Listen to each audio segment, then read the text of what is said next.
नाज़रीन ख़बर शामिल कंदा दड़ो मां तालीम की वाधारे लाइ समाजी इदारे SRO पारां दड़े में सोजरो तालीम मोहल्ला कमेटी जोड़ी वई। सिजावल ऐं छटे ज़िलनि में तालीम जी बहितरी लाइ कम कंदड़ समाजी इदारे SRO पारां दड़े शहर जे प्राइमरी स्कूल में शहरनि ऐं सुजाड़दुरनि जो हिकु वॾो मेड़ सॾाए सभिनी में गॾियल राय सां सोजरो तालीम कमेटी जे नाले सां तंज़ीम ठाही वई,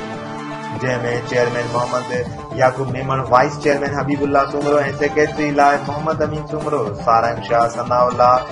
ईसानी मेमण समेत ॿियनि खे मेंबर तौरु चूंडियो वियो।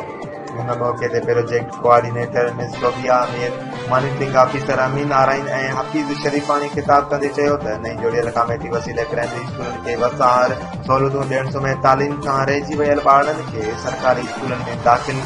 कराइण लाइ अमली क़दम खया वेंदा। हुन मौक़े ते तालका एजुकेशन ऑफिसर अली गुरमानी ख़िताब कंदे चयो त तालीम जी बहितरी लाइ समाजी इदारनि सां मुकमल सहकार कयो वेंदो।